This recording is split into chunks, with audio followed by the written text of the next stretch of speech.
अगर एक दूध बेचने वाला XUV 700 कार ले सकता है, वो भी 30 लाख की, और वो भी सबसे इंपॉर्टेंट बात 18 साल की उम्र में, तो यार सब कुछ पॉसिबल है। मैंने भी इतनी मेहनत करी और देखो मैं आज कहाँ पर हूँ। आप भी ज़रूर से अपनी लाइफ में बहुत मेहनत करो। सब्र का फल हमेशा मीठा होता है मेरे भाइयों। बस मेहनत करते रहो और अपने माँ बाप का आशीर्वाद पाओ, और क्या चाहिए लाइफ में। चलो तो मैं आप सभी को अपनी अब जर्नी दिखाता हूँ। स्टेट में चलो यार, मैं तुम्हें अपनी जर्नी बता दूँ। तो यार देखो, मैं 8th या 9th क्लास में था। मैं बहुत ही एक फाइनेंशियल स्टेबल फैमिली से बिलोंग करता था उस टाइम, ठीक है। अब मैं तुम्हें अपने परिवार में बताता हूँ कौन कौन थे। मेरा एक बहुत ही छोटा सा परिवार था, जिसमें मेरे मम्मी पापा आते थे, मेरी बड़ी बहन और मैं, तुम्हारा भाई, सबसे छोटा था यार। फिर एक समय ऐसा आया, वो मैंने कभी नहीं सोचा था, या मेरे परिवार ने कभी नहीं सोचा था कि लाइक यार शिट, ये वाला टाइम हमें कभी लाइफ में देखना पड़ेगा।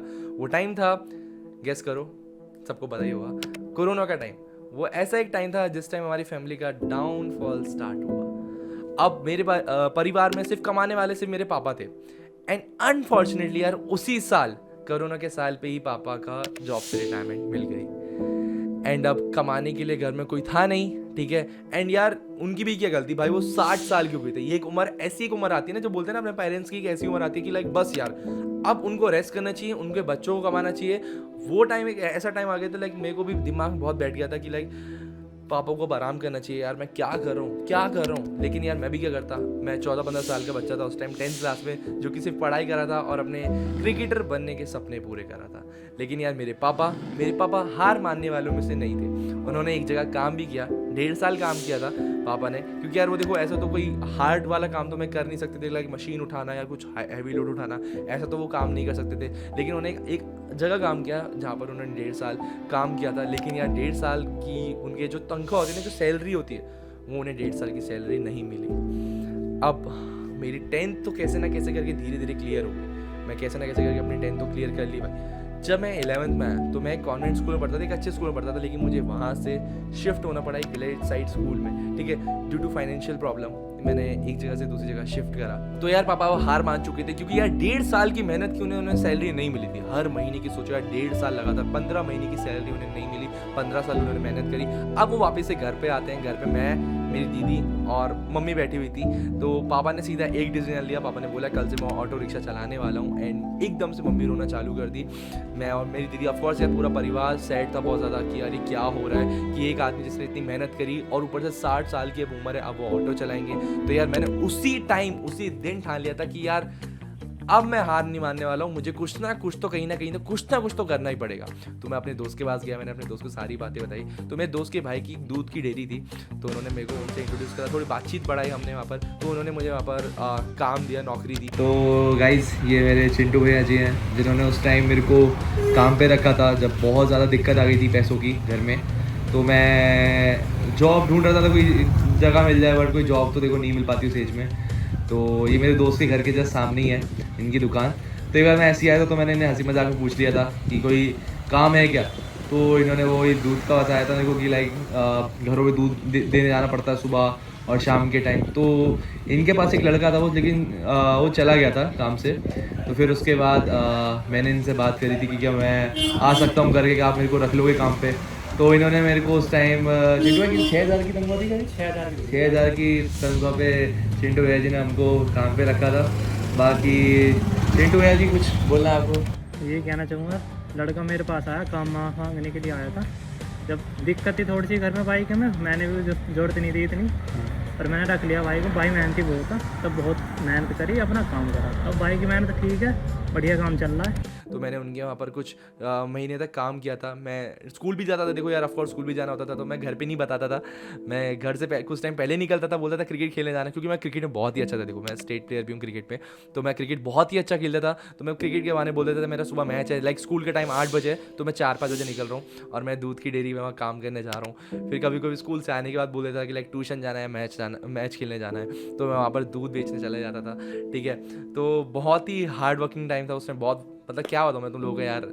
हाँ, तो उसके बाद फिर मैं क्रिकेट भी खेलता था, तो मैंने तुम लोगों को बताया। तो कभी कभी जब मैं क्रिकेट की मैच जाता, अगर मैं सैटरडे संडे को खेलने जाता था, कि उस दिन छुट्टी होती थी स्कूल की, तो मैं सैटरडे संडे को मैच खेलने जाता था। अब जो मेरी टीम थी, मैं देखो हमेशा अपने से हाई लेवल वालों के साथ ही खेलता था, ताकि उनसे ज़्यादा सीखने को मिले और ज़्यादा सीख पाऊँ, ठीक है। अपने छोटे लेवल वालों के साथ रहोगे या उनके साथ खेलोगे तो नहीं सीख पाओगे, ठीक है, वो फॉर श्योर पॉइंट है, ठीक है। तो मैं उनके साथ खेलना चालू करा, तो उनमें से 2-3 लोग थे जो शेयर मार्केट, स्टॉक मार्केट या इसमें बाइनरी ऑप्शंस में थे। तो उन्होंने मेरे को उस चीज़ को फर्स्ट टाइम मेरे को ट्रेडिंग से वहीं पर इंट्रोड्यूस हुआ। उन्होंने मेरे को थोड़ा बहुत सिखाया, मेरे को एकदम से आया। मैंने देखा यार वो लाखों का प्रॉफिट दिन में छाप रहे हैं। मैंने कहा भाई ये तो बड़ा सही है। मैंने कहा अब मुझे पैसा कमाना है, और पैसा कमाने का ओनली जगह यही है ट्रेडिंग। तो मैंने अपनी वहाँ से ट्रेडिंग जर्नी मेरी स्टार्ट हुई थी। मैंने उनसे थोड़ी बहुत नॉलेज ली। अब मैं इतना पागल हो गया था, इतना घुस गया था ट्रेडिंग में, कि मैं घर गया, घर जाती मैं ये देख रहा हूँ क्या होता है, यूट्यूब पे सर्च पा रहा हूँ, लेकिन यूट्यूब पे इतनी नॉलेज मिली नहीं। अब हर जगह देखने को मिल रही है मेरे भाइयों पेड कोर्स 10,000 के कोर्स, 25,000 के कोर्स, 30,000 के कोर्स। अब भाई इतने पैसे तो थे नहीं मेरे पे, थोड़े बहुत जमा करे थे, 12-15 हज़ार रुपये मैंने दूध की डेटी से 1,000 2,000 रुपये निकाल के, क्योंकि 6,000 रुपये मिलते थे, बाकी बचे हुए मैं घर पे दे देता था या स्कूल की फीस के लिए इकट्ठा करता था। अब उतने पैसे तो होते नहीं थे कि हम किसी का पेड कोर्स ले लें। तो भाइयों मैंने क्या करा, मैं एक शॉप पे गया, एक मार्केट होता है, ठीक है, किताबों का पूरा, वहाँ से 1-2-3 ट्रेडिंग की बुक ली मैंने, ठीक है, उनसे धीरे धीरे सीखा मैंने, ठीक है। फिर मेरा स्कूल भी होता था। अब मैं क्या करता था, स्कूल में भी जाके लास्ट बेंच पे बैठता था, और लास्ट बेंच पे पूरे दिन वो ट्रेडिंग की किताब पढ़े जा रहा हूँ। मतलब मैं इतना घुस गया था, पागल हो गया था। पढ़ाई परिवार सब मैंने अलग कर दिया, मैंने पूरा ट्रेडिंग, क्योंकि मैंने कहा पढ़ाई भी ठीक हो जाएगी, परिवार भी सब ठीक हो जाएगा, सब कुछ ठीक हो जाएगा। सबसे इंपॉर्टेंट मेरे लिए उसमें मेरा परिवार था, मेरे मम्मी पापा थे, ठीक है। तो मैंने पूरा टाइम ट्रेडिंग में लगा दिया। भाई अपना मेहनती तो पहले से ही है। हम वहाँ मौज मस्ती करते, क्लास में बैठ के अगला पीछे ट्रेडिंग करता रहता था, पीछे बैठ के वहाँ टीचर केमिस्ट्री की क्लास चल रही है और अगला में ट्रेडिंग कर रहा। भाई मेहनत तो बहुत है लड़के ना, फल मिल रहा अपना।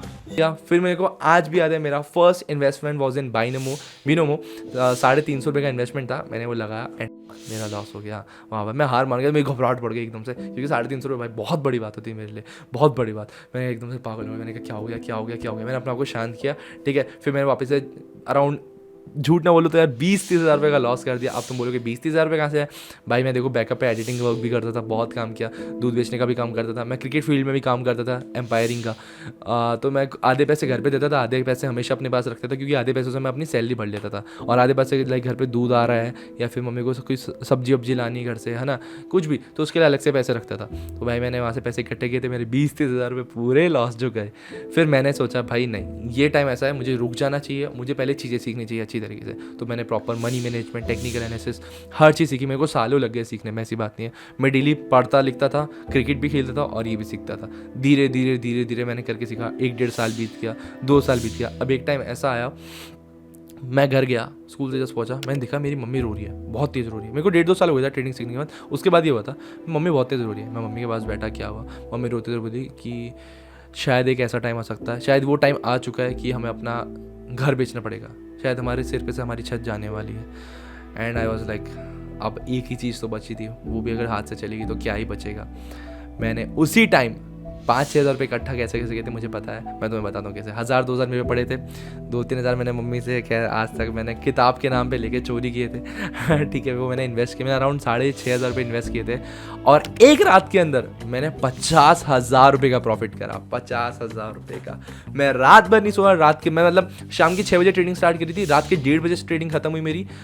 अगले दिन शाम के 6 बजे मेरा विड्रॉल आया था, तो अगले दिन के शाम के 6 बजे तक मैं जागा हुआ था। विड्रॉल का वेट। मैंने शाम को मम्मी को बताया अराउंड 3-4 बजे, मम्मी मेरा 50,000 का विड्रॉल प्रॉफिट हुआ, तुम टेंशन मत है, प्रॉफिट आने वाली। बोली हैं सच में इतना हुआ? कि मैंने ऐसे मम्मी को अपना विड्रॉल दिखाया, और मम्मी वाज लाइक हैं। तो मम्मी लिटरली शॉक्ड हो गई। मम्मी पूछी तू सही काम तो कर रहा है, कुछ गलत काम तो नहीं कर रहा है? कहा नहीं मम्मी, कोई गलत नहीं काम कर रहा। मम्मी भगी गई, फटाफट से मंदिर गई और प्रसाद चढ़ा के आई। तो वहाँ से मेरी ट्रेडिंग जर्नी स्टार्ट हुई थी। और सबसे इंपॉर्टेंट मैं एक बात एक और आप सभी से शेयर करना चाहूँगा, ज़रूर से सुन लेना, बहुत इंपॉर्टेंट है। एक और ख़ास बंदा है मेरी लाइफ में जिसने मेरी बहुत हेल्प करी थी, जो कि सच है।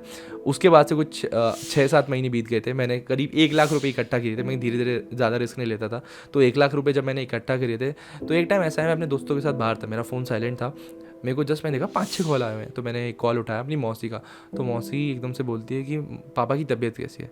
आई टोल्ड पापा की तो तबीयत ठीक है। मैं घर से आया था, थोड़ी मम्मी का बुखार था, तो बैकग्राउंड से आवाज़ सुनने में आई एकदम से कि लाइक शायद इसको पता नहीं है क्या हुआ है। मैंने कहा है ये क्या हुआ? मैंने मम्मी से वो फटाफट से कॉल किया। मम्मी बोली कि तू फटाफट से हॉस्पिटल आ जा, तेरे पापा को पता है नहीं उन्हें, बस इतना बोली, और वो एकदम बोले तू आ जा फटाफट। मैं इतनी तेज़ गया, मैंने खैर फर्स्ट टाइम मैंने शायद उस टाइम पे प्लेटिना बाइक थी, पापा की थी, वो भी पापा की कमाई की। मैं फटाफट से हॉस्पिटल गया, हॉस्पिटल जाके मैंने देखा पापा लेटे हुए थे एंड डॉक्टर टोल्ड कि उनका पूरा शरीर पैरालाइज्ड हो गया है, पूरा शरीर पैरालाइज्ड हो गया है, उनको ब्रेन ट्यूमर और ब्रेन हेमरेज हुआ है, ठीक है। तो क्लॉटिंग बढ़ गई थी, नस फट गई थी सिर में, तो क्लॉटिंग बढ़ गई थी, खून जम गया था। तो डॉक्टर टोल्ड कि नेक्स्ट 72 आवर्स बहुत रिस्की होने वाले हैं, ठीक है। आप लोगों को ज़्यादा टाइम वेस्टिंग हो, जल्दी जल्दी रहता हूँ। लाइक नेक्स्ट 72 आवर्स बहुत ज़्यादा रिस्की होने वाले हैं और मेरे पैसे नहीं थे।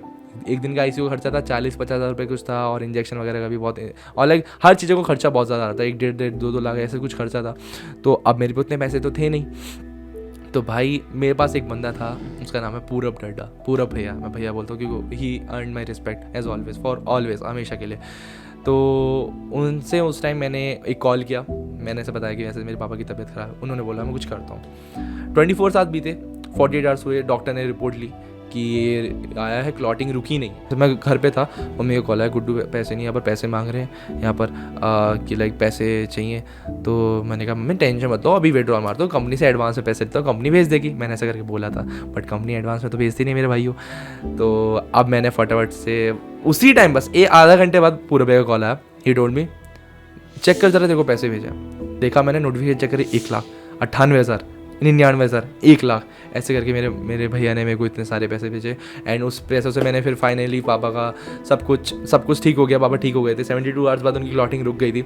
अभी भी खैर वो थोड़े पैरालाइज हैं, मतलब धीरे चल पाते हैं, लेकिन सब भगवान की दुआ से और उनकी वजह से आज सब कुछ ठीक है मेरी लाइफ में।